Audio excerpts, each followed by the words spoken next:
ठरलं.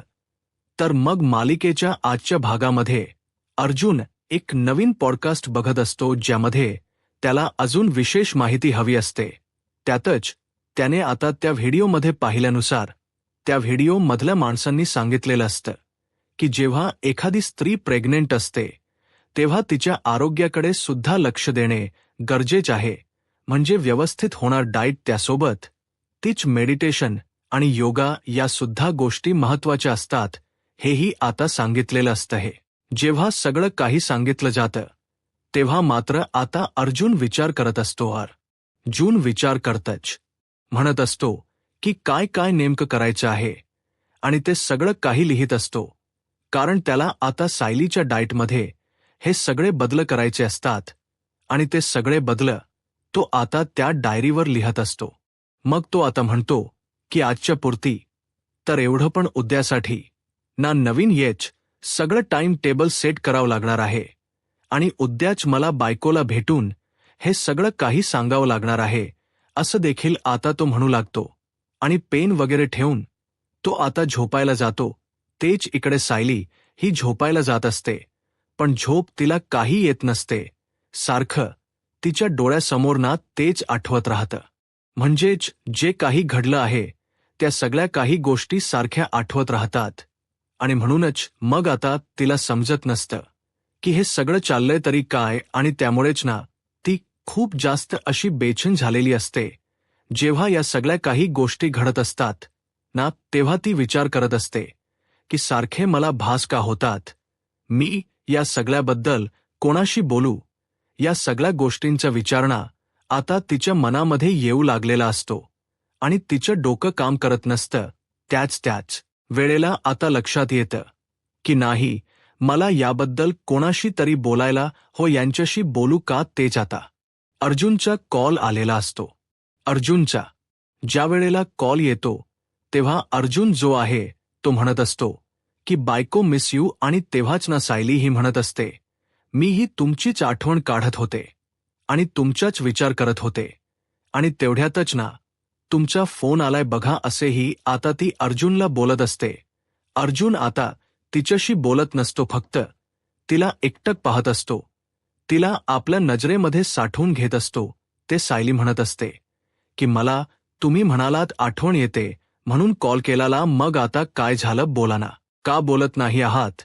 तेव्हाच ना अर्जुन म्हणतो की बायको, मी तुला ना खूप मिस करतोय. म्हणजे आज ना मला खरंच तुझी खूप आठवण येते. नाही तर रोज तू असतेस माझ्या बाजूला, आणि आज तुझी जागा रिकामी आहे, सो मला ना तुझी आठवण येते, असंही आता ते म्हणत असतात.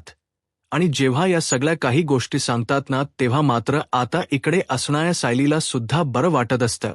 मग सायली ही अर्जुनला म्हणत असते तेही तुम्हाला मिस करत होते. मग अर्जुन तिला विचारतो की तू मला मिस का करत होतीस, त्याचं कारण काय. मग आता सायलीला काय सांगावं कळत नसतं, कारण तिला असं वाटत असतं की मी तन्वीचा विषय काढला तर पुन्हा एकदा हे माझ्यावर चिडतील आणि मग ते बोलतील की तू अजूनही तोच विचार करतेस का, त्यापेक्षा न सांगितलेलंच बरं. असा विचार करून आता सायली जी आहे ती शांत बसलेली असते. अर्जुन म्हणतो की आता झोपायचं, तुझ्या मोबाईलचा अलार्म वाजलेला आहे झोपायचा, त्यामुळे मोबाईल चालू ठेवायचा आणि झोपायचं, असं देखील आता त्यांना सांगितलेलं असतं. तो म्हणतो म्हणून सायली व्हिडिओ कॉल चालूच ठेवते आणि डोळे बंद करून निवांत झोपायचा प्रयत्न करत असते. तेच आता अचानक फोन कट होतो. तर इकडे मात्र अर्जुनला गाढ झोप लागलेली असते, पण सायली काही अजून झोपलेली नसते. सायली विचार करते की फोन कसा काय कट झाला, बहुतेक यांचा डोळा लागला असेल म्हणूनच फोन ठेवला गेला असेल, असाही सायली विचार करते. आणि ती पुन्हा काही आता अर्जुनला कॉल लावत नाही. तेच आता दुसरीकडे सायली सुद्धा झोपायचा प्रयत्न करत असते, पण झोप काही येत नसते, कारण डोक्यामध्ये अनेक विचार सुरू असतात. तेच आता तिच्या लक्षात येतं की नाही, काहीतरी ना करायला या सगळ्याबद्दल कोणाशी बोलू. प्रतिमात्या का नाही, प्रतिमात्यांशी नाही बोलू शकत, मग कोणाशी बोलू. म्हणजे मला माझ्या लहानपणाबद्दल या सगळ्या काही गोष्टींना नक्कीच ना मधुभाऊंना माहिती असतील. मधुभाऊंशी बोलायचं का या सगळ्याबद्दल? मग कसं बोलायचं? मधुभाऊंना तर बोलताही येत नाहीये. मग काय करायचं असा विचार ना सायली करत असते. कारण मधुभाऊंना भूतकाळाबद्दल बऱ्याच गोष्टी माहिती होत्या. सायलीला लहान असतानाच त्यांनी तर आणलं होतं. तेच आता सायली थोडा विचार करत असते की काय करू, कारण मला ना जेव्हा लहानपणीच्या गोष्टी सांगायचे ना तेव्हा त्रास व्हायचा. आणि म्हणूनच तर मधुभाऊंनी सारखं माझ्यासमोर कधीच ना माझं बालपण आणलं नव्हतं. मग आता नेमकं काय करायला हवं काय नाही याचाच विचार ना मनामध्ये सारखा येऊ लागलेला असतो. मग आता ती थोडा विचार करत असते. नंतर तिच्या लक्षात येतं की काल जे आपल्याकडे स्तोत्र आहे ते जर मी त्यांना ऐकवलं तर नक्कीच ना मला असं वाटते की या सगळ्यामध्ये फरक पडेल. म्हणजे मला असं वाटतं ना की मधुभाऊंना काहीतरी गोष्टी तरी समजतील. मग ते मला खानाखोना करून तर सांगू शकतात ना. म्हणजे मधुभाऊ डोळे तर ब्लिंक करत असतात.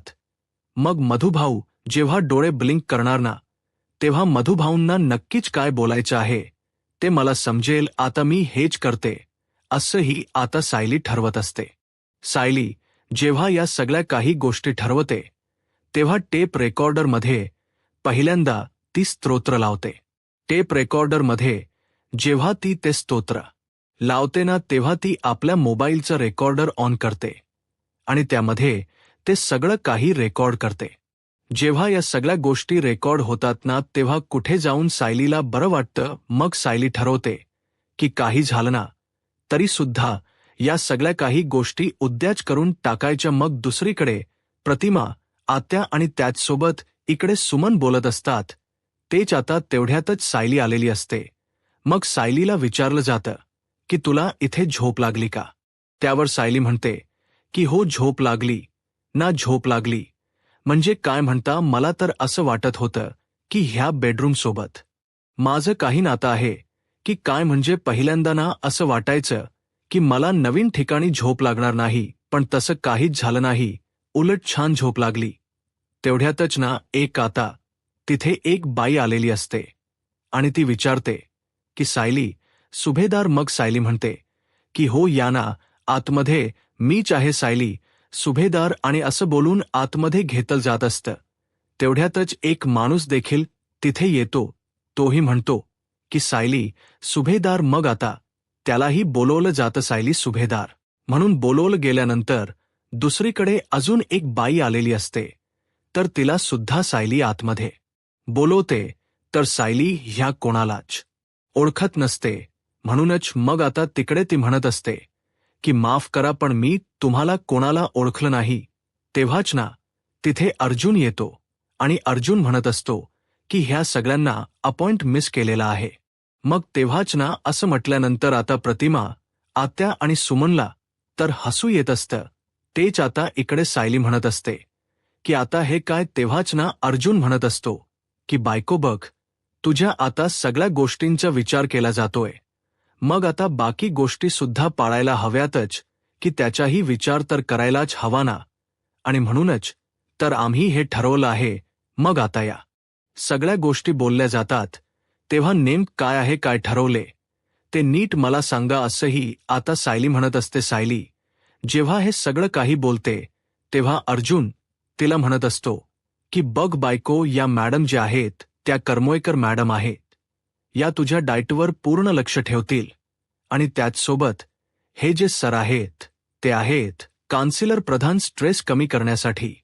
आणि त्याचबरोबर या ज्या मॅम आहेत ना, या मॅम ज्या आहेत त्यांचं नाव आहे मिस मेहता, योगा इन्स्ट्रक्टर. या सगळ्या गोष्टी जेव्हा आता अर्जुन एक एक करून सांगू लागतो ना तेव्हा तर आता सायली चकितच झालेली असते. सायली आता अर्जुनकडे पाहू लागते. सायली आता अर्जुनला म्हणत असते की तुमचं काय चाललं, म्हणजे मला समजतील का काही गोष्टी. म्हणजे या आधी तर तुम्ही जे जे काही करायचं ते मी बघितले. मी तुम्हाला ओरडली नाहीये, पण तुम्ही जे काही करताय ना ते एकदमच चुकीचं करताय. म्हणजे मला ना या सगळ्याचा राग येतोय.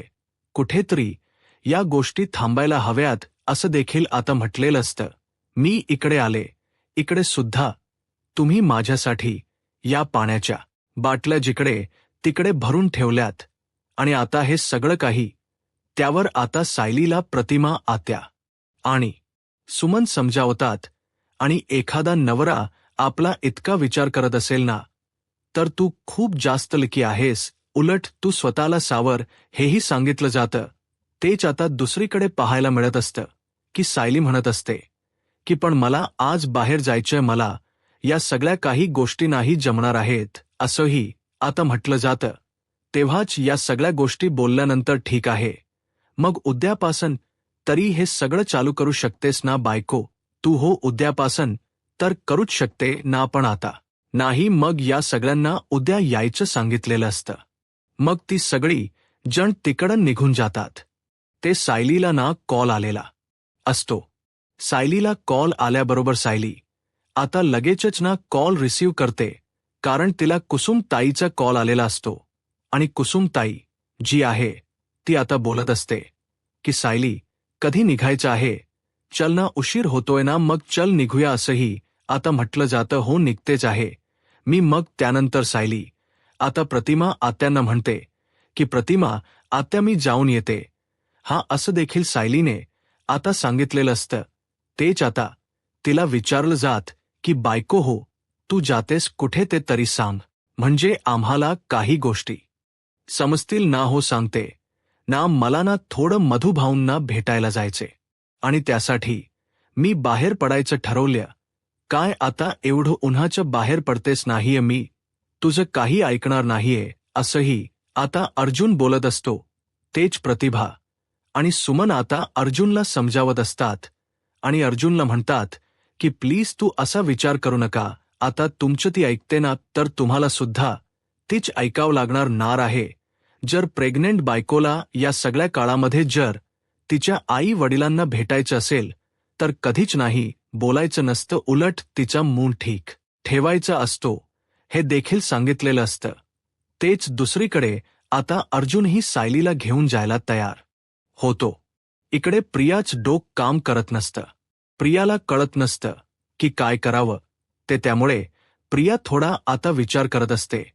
त्याच वेळेला ती म्हणत असते की कोणाला फोन करू, माझ्या प्रेग्नन्सीबद्दल कोणाला सांगू? काही झालं तरी सुद्धा या लोकांना सांगणं गरजेचं आहे, नाही तर माझी काही सुटका नाही.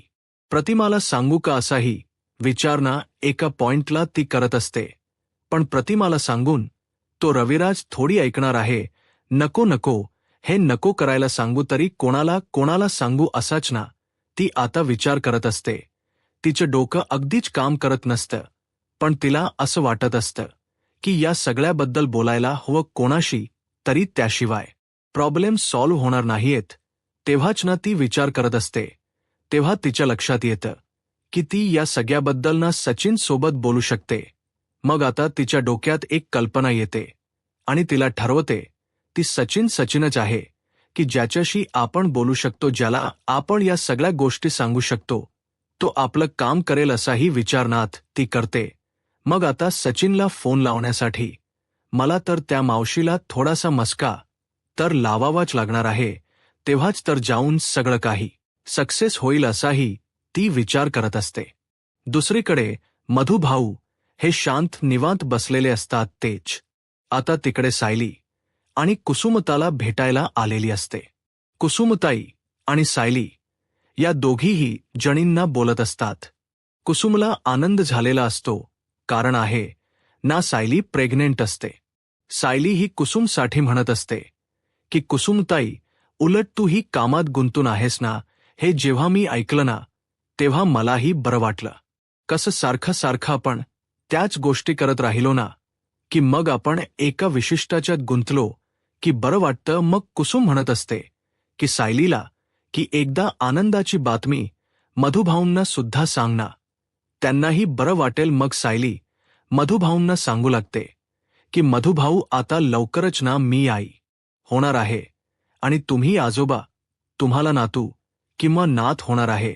सो तुम्हाला लवकर बरं व्हायचंय, हे देखील आता तिने सांगितलेलं असतं. तेच आता इकडे मधुभाऊ सोबत कुसुम ही बोलू लागते. म्हणजेच आता कुसुम ही मधुभाऊंना म्हणत असते की बघ काही झालं तरी सुद्धा मधुभाऊंना सुद्धा आनंद झालाय व त्याचबरोबर ती मधुभाऊंना सांगते की आपल्या सावला दिवस गेले दिवस असं बोलून ती आता सगळ्या गोष्टी सांगत असते. तर अर्जुनही बोलत असतो की हो मधुभाऊ, आता तुम्ही लवकर बरे व्हा म्हणजे कसं सगळ्या काही गोष्टी नीट होतील.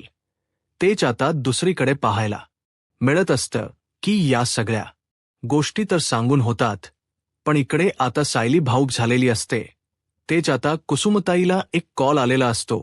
मग कुसुमताई म्हणते की सॉरी, पण मला हा कॉल रिसीव्ह करावा लागेल, कारण मला जे लग्नाची ऑर्डर आली आहे ना मोठी, त्याबद्दलचा हा कॉल आहे. असंही आता कुसुमताई सायलीला सांगू लागते. त्यावर सायली म्हणत असते की ठीक आहे कुसुमताई, तू फोनवर बोलवून घे. आणि मग तिकडना कुसुमताई फोनवर बोलायला निघून जाते. तेच आता इकडे तो माणूस देखील आलेला असतो. जो माणूस जो आहे तो आता लक्ष ठेवत असतो सायलीवर. मग आता इथे कुसुम फोनवर बोलत बोलत तिकडं निघालेली असते. तेच आता तिकडे एक नर्स येते आणि तिथे येऊन ती बोलत असते की जरा ना डॉक्टरांना बोलायचं होतं पेशंटच्या सगळ्या गोष्टींबद्दल. मग आता सायली विचार करते की मी जर गेले ह्यांच्याबरोबर तर मला मधुभाऊंशी बोलता येणार नाही. मला काही झालं तरी मधुभाऊंशी निवांत एकांतात बोलायचं आहे. त्यासाठी मग ती फक्त अर्जुनला डॉक्टरांशी बोलायला म्हणून पाठवते. तेच आता सायली अर्जुनला सांगत असते की मला जरा मधुभाऊंशी गप्पा मारायच्या आहेत, सो प्लीज तुम्हीच जाल का प्लीज ना. मग आता अर्जुन म्हणतो की बायको इतकंच ना चालेल, मी जातो. मग आता अर्जुन तिकडं निघून गेल्यानंतर ना सायली आता आपल्या बॅगेतनं मोबाईल बाहेर काढते. मोबाईल बाहेर काढल्यानंतर आता ती बोलायला सुरुवात करते. मधुभाऊंना सांगत असते की गेले काही दिवस ना मधुभाऊ मला सारखाना भास होतो, म्हणजे काही गोष्टी ना अशा अस्पष्ट दिसतात आणि त्याच गोष्टींचा खुलासा मला तुमच्याकडून करून घ्यायचा आहे. म्हणजे तुम्हाला मी कसं सांगू आता, म्हणजेच मी तुम्हाला सांगते, माझ्याकडे ना एक आवाज आहे. तो आवाज ना तुम्ही नीट ऐका, म्हणजे तुम्हाला काही गोष्टी कळतायत का बघा. असं देखील आता सायली म्हणू लागते. तेव्हाच ना सायली आता मोबाईल मधील जो रेकॉर्ड केलेला आवाज असतो तन्वीचा तो सुद्धा ऐकवायचा इथे प्रयत्न करत असते. आणि तेव्हा ती म्हणत असते की ही एक लहान मुलगी जी आहे ती ना मला सारखी दिसत राहते, म्हणजेच ती तन्वी, आणि ती रविराज काका आणि प्रतिमा आत्यांची मुलगी आहे. पण मला एक गोष्ट कळत नाहीयेत, मला त्याचेच सारखे भास का होतात. म्हणजे कधीतरी असं वाटतं ना मधुभाऊ की तिचा आणि माझा काही संबंध आहे का, असाही विचार येतो कधीतरी मनामध्ये. पण काही गोष्टींना खरंच कळत नाहीत. ओम मधुभाऊ, म्हणजे आता या प्रश्नांची उत्तर तुम्हीच मला देऊ शकता, कारण लहानपणापासून तुम्ही मला सांभाळले आणि मी लहान असताना कशी दिसायची हेही तुम्हालाच माहिती आहे. म्हणजे तेव्हा मी आरशात बघायला सुद्धा घाबरायचे हेही मी बऱ्याचदा ऐकले. त्यामुळे मला मी कशी दिसायची एवढं आठवत नाहीये, पण तुम्हाला तर मी लहान असताना कशी दिसायची हे तर माहितीच असेल ना. त्यामुळे प्लीज मधुभाऊ मला या प्रश्नांची उत्तर द्याल का. मग आता सायली जी आहे ती मोबाईल मधन ते टेप रेकॉर्डर मधलं जे रेकॉर्ड केलेलं सॉन्ग असतं, जे स्तोत्र असतं, ते ऐकवायला सुरुवात करते. तर इथे मधुभाऊ जेव्हा ते ऐकतात ना तेव्हा मधुभाऊंना माहिती असतं ना की सायली हीच तन्वी आहे. त्यामुळे मधुभाऊंना अशा रिएक्शन्स द्यायला सुरुवात करत असतात. त्यांना असं वाटत असतं की कधी एकदा सायलीला ओरडून सांगतोय ते सायलीवर लक्ष ठेवायला तो माणूस असतो. सायलीला हळूच ना तो आता बघत असतो दरवाजा फटीतून, म्हणजेच त्याच सायलीवर बरोबर लक्ष असतं. त्याला आता सायली आवडलेली असते का काही माहितीच नाहीये, काही कळतच नाहीये, कारण तसं काही वेगळं असं दाखवलंच नाहीये. मग तेव्हाच ना या सगळ्या गोष्टी सांगितल्या जातात. तेव्हा इकडे अर्जुनही डॉक्टर कडन आलेला असतो. त्याच्या हातातही फाईल असते आणि तो सरळ चालत येत असतो. त्याचं लक्ष नसतं ते समोरून इकडे आता कुसुमताई जी आहे ती सुद्धा फोनवर बोलत चालत येत असते.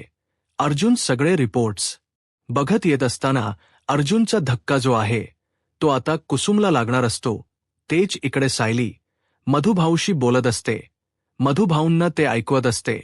मधुभाऊ जेव्हा ऐकत असतात ना, तेव्हा मात्र आता त्यांना सुद्धा काहीतरी आठवत असतं. कारण त्यांनाही माहिती असतं की तन्वी ही सायली आहे. फक्त त्यांना बोलता येत नसतं, फक्त डोळ्याने का होई ना इशायाने ते बोलत असतात. तेच हे सगळं काही तो माणूस हळूच बघत असतो. इथे कोणी नाही आहे याची त्याने खात्री केलेली असते. आणि मगच तो त्या केबिनच्या आतून म्हणजे डोकावून पाहत असतो. तेव्हाच ना अर्जुन समोरून येत असतो. तर त्याचा धक्का कुसुम ताईला लागतो. तेव्हा अर्जुन जे समोर जर बघितलं असतं ना, तर अर्जुनला दिसलं असतं की हा माणूस चालत चालत येत आहे. पण तेव्हाच ना अर्जुनच लक्ष फाईलमध्ये असतं. मग तेव्हाच कुसुमचा धक्का लागतो आणि आता ते सगळं सामान खाली पडतो. फाईल बदले पेपर खाली पडल्याबरोबर आता कुसुम ताई म्हणत असते की बघितलं का, तुमचं नाव कधीच लक्ष नसतं. तेच आता अर्जुन कुसुम ताईला म्हणतो की आज तुमच्या तोंडून ते चिडका पिपबा ऐकलं नाही ना, म्हणून असणारे ते बोला म्हणजे कसं बरं वाटतं ना. मग आता चिडका पिपबा असं ती म्हणते आणि त्याबरोबर आता तो म्हणतो की आता जरा मला मदत करा हे सगळं भरायला. मग आता ती या सगळ्या काही गोष्टी उचलायला मदत करत असते. तोपर्यंत त्या माणसाचं सगळं काही बघून होतं. जे जे काही बघायचे ऐकायचे ते सगळं ऐकून त्याचं झालेलं असतं आणि त्यामुळेच का होईना तो थोडासा आता बाजूला जातो. तेच दुसरीकडे आता सायली जी आहे ती मधुभाऊंशी बोलायचा प्रयत्न करत असते. मधुभाऊ काही बोलतायत का हेच ती बघत असते. तिला फक्त थोडेसे डोळे विस्कवले काय यातच बरं वाटत असतं. पण आता इकडे मधुभाऊंचे पाय सुद्धा हलत असतात. म्हणजेच मधुभाऊ बरं होण्याकडे कुठेतरी ग्रीन सिग्नल दिसत असतो. आणि त्यामुळेच ना सायलीला हेच समजत नसतं की सायली बघत असते फक्त की मधुभाऊ डोळे मिसकवतायत की नाही. पण मधुभाऊंना तो आवाज ऐकल्यावर ना काही गोष्टींचा म्हणजे जो त्रास होत होता तो कमी होत आलेला होता. आणि त्यामुळेच ना आता मधुभाऊ तसा विचार करत होते. तेवढ्यातच आता अर्जुन तिथे आलेला असतो आणि अर्जुन म्हणतो की बायको झाले का मधुभाऊंना भेटून. तेव्हा आता सायली म्हणते की हे काय आलात सुद्धा तुम्ही. मग आता अर्जुन म्हणतो की मग झाले ना, डॉक्टरच काम म्हणून आलो. कुसुमही आलेली असते. कुसुम ताईलाही बघून ती म्हणते की अरिच्छा, इतक्या लवकर फोन झालाही. मग आता कुसुमताई म्हणते की अजून तुला काय वाटत होतं आम्ही त्या फोनवर मी बोलतच बसणार आहे का. अगं झालं. मग आता सायली, अर्जुन आणि त्यासोबत कुसुमताई एकत्रच उभे असतात. सायलीला अजून थोडा वेळ ना मधुभाऊंशी बोलायचं असतं. म्हणजे तिला ज्या ज्या काही गोष्टी बोलायच्या असतात त्या अपूर्णच राहिलेल्या असतात ना. तेच आता पुढील भागात मध्ये पाहायला मिळतं की तिकडन कसे तरी ही लोक बाहेर पडतात. पण तेवढ्यातच ना तिथे आता एक माणूस सायलीवर लक्ष ठेवून होता. तो मधुभाऊंच्या रूममध्ये येतो आणि मधुभाऊंचा ऑक्सिजन मास्क बाहेर काढतो. त्यामुळे मधुभाऊंना त्रास होऊ लागतो. खरतर सायली, अर्जुन आणि कुसुमताई हे आता डॉक्टरांना भेटायला गेले होते मधुभाऊंच्या तब्येतीबद्दल बोलण्यासाठी. तेव्हाच ना ती नर्स तिथे येते आणि ती नर्स सांगू लागते की आता मी पेशंटच्या वॉर्डमध्ये गेले होते तेव्हा ना पेशंटचा ऑक्सिजन मास्क कोणीतरी काढला होता. हे जेव्हा आता समजतं तेव्हा तर आता सायलीला धक्काच बसतो. सायली तर आता पाहतच राहते. सायली म्हणत असते की हे सगळं कोणी केलं असेल. तेच आता अर्जुन तिला म्हणतो की काहीच कळत नाहीये. पण आता अर्जुनला या सगळ्या गोष्टी लक्षात येतात की म्हणजे अजूनही मधुभाऊंच्या जीवावर कोणीतरी उठलेला आहे.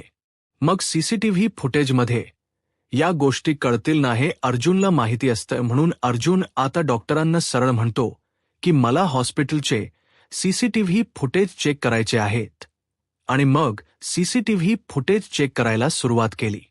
यूट्यूब चॅनलला सबस्क्राईब करा आणि व्हिडिओ लाईक करा. धन्यवाद.